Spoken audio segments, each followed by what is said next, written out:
Hello everyone, आज हम attempt करने जा रहे हैं SSC CHSL English sectional test number 8 जो कि अवेलेबल है टेक्स्ट बुक पे। ठीक है, तो चलिए स्टार्ट करते हैं। First question is no must you must accustom yourself with new ideas. You must accustom yourself to new ideas. Custom with तो नहीं आएगा, कस्टम टू आ सकता है, बट योर सेल्फ टू आएगा या to custom your self custom to हो सकता है।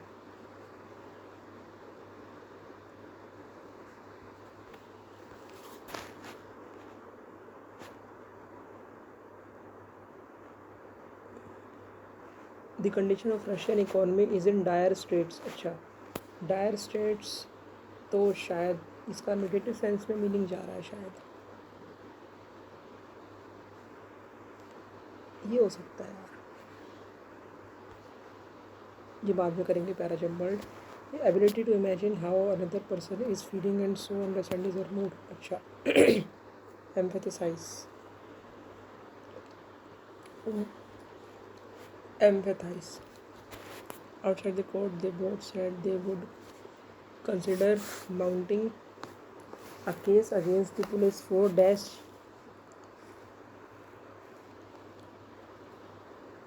Mounting a case against the police के अगेंस्ट केस करेंगे फॉर मोडेस्ट प्रोसिक्यूशन। नहीं, म्यूनिफिशियंट मलिशियस हो सकता है, मलिशियस। एंटोनियम कॉन्कर मतलब जीतना। ठीक है, तो एंटोनियम सरेंडर होगा इसका। ठीक है, सरेंडर कर देना। I find that she gets herself angry with me very quickly these days. I find that she gets herself angry with me. Gets herself angry, gets angry with me हो सकता है, gets angry with me, gets herself angry तो नहीं, मुश्किल है। Para jumper बाद में देखेंगे। एक्सप्लोर और एवेन्यूज़ मतलब कि to pursue every possible means to find a solution. ये नहीं हो सकता, ये भी नहीं हो सकता, ये भी नहीं हो सकता। ठीक है, मतलब सारी की सारी पॉसिबल जो अपॉर्चुनिटी है या सॉल्यूशन है वो देखना। अब the bank is charging commissions to change the travellers cheques. The commissions are being charge, is charging आ गया तो बीइंग आएगा, बीइंग चार्ज। ठीक है, बीइंग चार्ज इसमें है, आर चार्ज बीइंग नहीं है इसमें, तो ये नहीं हो सकता। वर बीइंग नहीं आएगा, आर बीइंग आएगा, क्योंकि प्रेजेंट का प्रेजेंट में ही रहेगा। It is said of Mahatma Gandhi that he rarely eats non vegetarian meal in his life. Rarely ate आएगा, एट, क्योंकि वो पास्ट की बात है। ईट्स तो रूटीन हैबिट वाली चीज़ों में यूज़ करेंगे, तो महात्मा गांधी के बारे में क्योंकि बात हो चुकी है, वो चीज़ पास्ट की बात है, इसलिए ईट्स नहीं आएगा, एट आएगा। तो यहाँ पे इस चीज़ में एरर है। In his hand he produced a worn scroll depicting several pictograms and dash passages. Ambiguous passages, ambivalent तो नहीं लग रहा। एरैक, सिविल पिक्टोग्राम्स एंड एमिनेबल हो सकता है, हो सकता है। He told her that her fine would be remitted if she apologise to the manager. He told her, he said to her. ठीक है, टोल्ड के लिए क्या आता है, सेड टू। जहाँ पे भी टोल्ड दिखे वहाँ पे सेड टू आता है, जब इनकी वॉइस चेंज कर, वो डायरेक्ट इनडायरेक्ट में इसको चेंज करते हैं। सेड टू हर, तो सेड टू इसमें इन दोनों में से हो सकता है। That her fine would be आ गया, यानी कि विल आएगा, विल बी। ठीक है, विल बी इसमें तो नहीं है, विल बी इसमें भी है। If you apologise, if she apologise है ना, यू, शी का यू हो जाएगा। इफ़ शी अपोलोजाइज, शी का शी तो रहेगा नहीं, तो ये हो जाएगा fourth option. Since Amit behaves rudely with everyone, therefore he is despised by all the club members. तो सिंस के बाद मुझे लग रहा है देयरफॉर नहीं आएगा, देयरफॉर नहीं आएगा।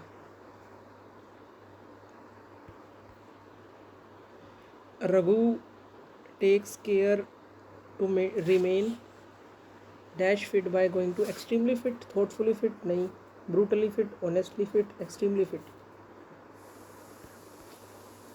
His father won't be able to leave for Varanasi until they have arrived. Until won't be able to यानी will not be able to leave for until they arrive. they arrive आएगा क्योंकि present tense में बात चल रही है. ये future है तो प्रेजेंट होगा कि जब तक वो अराइव नहीं करते. until they will have arrived ये नहीं हो सकता. until they will arrive, until they arrive. It is particularly annoying when the bare necessities of life are missing. Misspelled word particularly ठीक है. बेयर नेसेसिटीज़, अच्छा नेसेसिटीज़ में मिस्टेक है. ठीक है, नेसेसिटीज़ में मिस्टेक है. नेसेसिटी में क्या होता है, नेसेसिटी में सिंगल सी आता है. ठीक है, सिंगल सी आता है. नेसेसिटीज़ सिंगल सी आता है, डबल सी नहीं आता. Despite the criticism the government did not rescind the policy. देखो रिसाइंड का हमें क्या करना है, अपोजिट पता करना है. रिसाइंड का क्या करना है, अपोजिट. अपोजिट. अब कहते हैं क्रिटिसिज्म के बाद भी गवर्नमेंट ने रिसाइंड नहीं करी पॉलिसी, यानी कि विड्रॉ नहीं करी एक तरह से. यानी कि इसका उल्टा मीनिंग होगा रिवाइंड. रीइंस्टेट हो सकता है, रिवाइंड, रेलिगेट, रिवोक भी ये हो सकता है. Reinstate. Foreground emphasise out foreground emphasise, precede, precedes, dominate.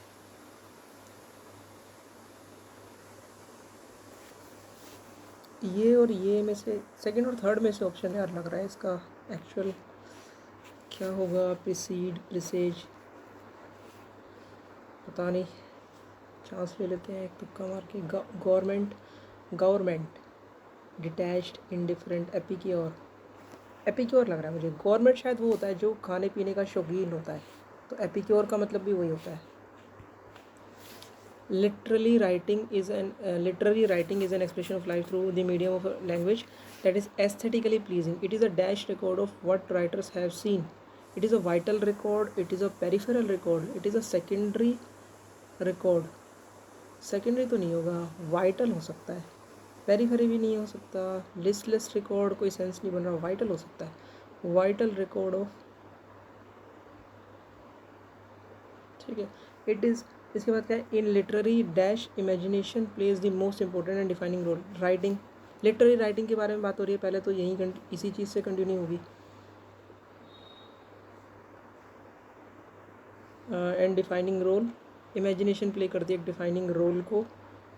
Defining role by dash role dash by a deep realisation, abundant by a deep realisation, accompanied by. Accompanied का मतलब है कि उसके साथ साथ होना. ठीक है, इमेजिनेशन के साथ साथ क्या है, डीप रियलाइजेशन भी होना चाहिए साथ साथ. ठीक है, तो यही होगा accompanied. Deep relation of life experiences and dash with creative and artistic feature and डिफेस्ड, disfigured, embellished and reduce with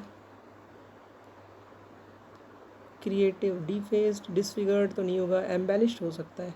disfigured और डिफेस थोड़ा नेगेटिव सेंस में जा रहे हैं. जो इसका आंसर आएगा ना वो पॉजिटिव सेंस वाला वर्ड होगा. With and dash with, combined with जैसा कुछ पॉजिटिव सेंस का वर्ड यही लग रहा है. Literary writing is carefully structured and words are use for their flow, sound, dash, emotive and that's why emotive and descriptive qualities as well as हो सकता है. बिकॉज एज वेल एज होगा, as well as emotive and descriptive qualities ये होगा. अब देखते हैं जो हमारे छूट गए हैं दो क्वेश्चन पैरा जम्बल्ड वाले. ये कहता है environmental pollution causes global warming a threat to whole civilisation. अच्छा, अब सेंटेंस शुरू कहाँ से हो रहा है ये देखते हैं. ए से ही शुरू हो रहा है सब में. इसके बाद क्या आ सकता है, पहला देखते हैं ACDBEF. क्या ये हो सकता है ACDBEF. Environmental pollution causes global warming a threat to the whole civilisation. C, in 1992 the United Nations Framework Convention on Climate Change was adopted. It recognized that industrial countries are the climate change meet lay in 1997. अच्छा, एक चीज़ हमें पता लग गई कि ये जो है ना ये, क्योंकि इसमें 1992 की बात हो रही है, इसमें 1997 की, तो सी के बाद ही आएगा ई. तो सी के बाद इसमें भी आ रहा है, इसमें भी आ रहा है. सब में ही ऑलमोस्ट सी के बाद ही आ रहा है, इसमें नहीं आ रहा सी के बाद, तो ये तो एलिमिनेट हो गया। अब ये तो फिर भी बचे। अब इसमें क्या है, इनमें से दो ऑप्शंस में ए के बाद सी आ रहा है, मतलब ए के बाद सी से स्टेटमेंट कंटिन्यू हो रही है, तो एक बार ए सी वाले देख लेते हैं ऑप्शन, ए के बाद सी। ठीक है, in environmental pollution causes global warming a threat to whole civilisation, C. In 1992 the United Nations framework convention on climate was adopted. इसके बाद क्या है, ए सी डी, इसके बाद डी आएगा या तो बी आएगा। ठीक है, बी में क्या कहता है, इट रिकॉग्नाइज दैट, और डी में क्या कहता है, द क्लाइमेट चेंज मीट ले deadlocked as none was ready to take initiatives to check further damage to the planet earth responsible. It recognizes that industrialized countries are responsible for the increased greenhouse gas concentration in the Earth's atmosphere. ये तो पल्ले नहीं पड़ रहा भाई, लेकिन फिर भी मेरे को ए सी बी ज़्यादा प्रॉपर लग रहा है, ए सी बी बी ज़्यादा प्रॉपर लग रहा है। ए डी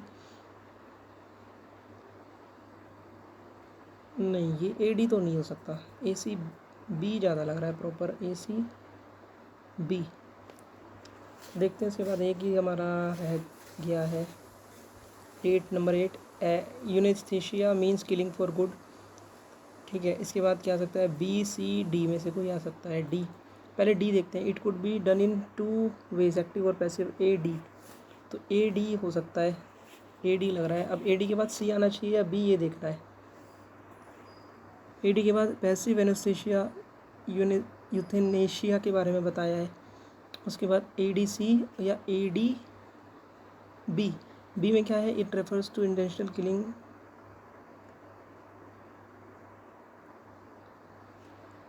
मेरे को इसमें ए डी सी लग रहा है, ए डी सी ज़्यादा प्रॉपर लग रहा है। बाकी हमारे पास टाइम भी कम है, तो और ज़्यादा इसको पढ़ के देखने का टाइम बचा नहीं है, अब तो सबमिट कर देते हैं, देखते हैं क्या होता है इसमें, कितने मार्क्स बनते हैं हमारे। तो इसमें आए हमारे यार 40, हमने 25 के 25 अटैम्प्ट करे, 4 गलत हो गए, 21 सही रहे। तो इसमें देखते हैं गलत कौन से हैं, एनालिसिस कर लेते हैं थोड़ा। ठीक है, तो ये फर्स्ट ही गलत हो गया भाई, शुरुआत ही गलत से हुई है। अच्छा, इसमें क्या आना चाहिए था, accustomed yourself to, accustomed yourself to, accustom yourself to. ठीक है, ये कह रहा है मीनिंग ऑफ अकस्टम टू का होता है कि अपने आप को फेमिलियर बना लेना किसी चीज़ से। तो अकस्टम टू का अर्थ है it took him while to accustom himself to. अच्छा, तो ये चीज़ यार याद रखनी पड़ेगी अगली बार से कि अकस्टम जहाँ पे भी आए वहाँ पे हिमसेल्फ, माई सेल्फ ऐसा कुछ यूज़ होगा। ठीक है, क्योंकि उस पर्सन को अकस्टम होना है, उस पर्सन को फेमिलियर होना है, तो इसलिए himself, her self, them selves, ये सारी चीज़ें आएंगी। तो ये याद रखने वाला पॉइंट है। ठीक है, अब हमारा और कौन सा गलत है, नंबर 8, नंबर 8। अच्छा, ये गलत हो गया, A B D E C F. अच्छा, A euthanasia means killing for good, B D it refers to intentional killing. अच्छा, उसके बाद डेफिनेशन दे दी उसकी, D it could be done in 2 ways. अच्छा, यहाँ पे हमें देखना चाहिए था कि यहाँ पे पहले डिफ़ाइन करा है उसको, उसके बाद उसके टाइप्स बताया है, तो इसमें टाइम थोड़ा कम रह गया था, इस वजह से ये पढ़ के नहीं देख पाए, ये भी मिस्टेक है। A D B D E, उसके बाद है ई एक्टिव यूथनेशिया के बारे में बताया, उसके बाद सी पैसिव के बारे में बताया, उसके बाद और एफ में कंक्लूड कर दिया कि both these forms of mercy killing are legal in case of animals in many countries. ये कंक्लूड करने वाला स्टेटमेंट है, तो ये एक गलत हो गया। और 12th एरकैइक का मतलब है वेरी ओल्ड फैशन, पुरातन पंथी, वर्तमान में अप्रचलित, मतलब ऑब्सोलीट एक तरह से। ठीक है, तो ये कहता है pictograms and obsolete passages. Obsolete, amenable का क्या मतलब होता है, एमिनेबल का मतलब होता है हैप्पी टू एक्सेप्ट समथिंग, तो ये तो होएगा नहीं, उस सेंस में नहीं आ रहा है, तो इसलिए ये गलत हो गया हमारा। एम्बिगुअस हो सकता था उसमें, बट एम्बिगुअस का अलग सेंस चला गया, एक से अधिक अर्थ निकाला जा सके, तो एम्बिगुअस यहाँ पे फिट हो सकता है क्या, एम्बिगुअस पैसेजेस, एम्बिगुअस हो सकता है फिर भी फिट यहाँ पे कहीं ना कहीं, एम्बिगुअस हो सकता था इसका एक आंसर। वो भी हो सकता है जो इन्होंने दे रखा है यहाँ पे कि ये archaic, बट एम्बिगुअस भी हो सकता है, एम्बिगुअस पैसेजेस हो सकता है ये वाला। Ambivalent showing a mixture of feelings और ओपिनियंस, एम्बीवेलेंट भी शायद नहीं होगा इसका, बट एम्बिगुअस मेरे को लग रहा है कि ये भी पॉसिबल आंसर हो सकता है इसका। एम्बिगुअस पैसेजेस मतलब ऐसे पैसेजेस जिसका अर्थ नहीं समझ में आ रहा, एक से ज़्यादा अर्थ है, मतलब अर्थ वो नहीं और एक से ज़्यादा अर्थ है, बट इसका एरकैइक दे रखा है आंसर की में, तो कोई नहीं, अब देखते हैं आगे। एक ये गलत है, एम्फेसाइज, फोरग्राउंड का मतलब होता है emphasise. Foreground can act either as a noun and as a verb. मैंने इसको नाउन मान के चला था मैं इसको। वर्ब डिनो की foreground, verb denotation is relevant here. अच्छा, वर्ब मानना है यहाँ पे। एज अ नाउन ये होता है कि नियरेस्ट टू द ऑब्जर्वर, जो ऑब्जर्वर के नियरेस्ट है। जैसे होता है ना बैकग्राउंड, बैकग्राउंड नहीं होता कि बैकग्राउंड मतलब जो बैक में है, फोरग्राउंड मतलब जो ऑब्जर्वर के नियरेस्ट है, ये बता रहा है ये। एज अ वर्ब इसका मतलब होता है most important, give the most important to a particular subject, importance to a particular subject. अच्छा अच्छा, मोस्ट इम्पोर्टेंस मतलब एम्फेसाइज करना, उस पर ज़ोर डालना। फोरग्राउंड का मतलब भी वही है, ज़्यादा इंपॉर्टेंस देना, और एम्फेसाइज का मतलब भी वही है कि उस पर एम्फेसिस डालना, मतलब उसको एम्फेसाइज करना, मतलब उस पर ज़्यादा ध्यान देना। तो ये हो गया, हमारा एनालिसिस भी कंप्लीट। ठीक है, आज हमने अटैम्प्ट किया इंग्लिश का सेक्शनल टेस्ट नंबर 8। तो आप भी टेस्ट, अब CHSL की डेट आ चुकी है तो टेस्ट अटैम्प्ट करते रहिए और एनालिसिस करते रहिए। ठीक है, थैंक्स फॉर वॉचिंग।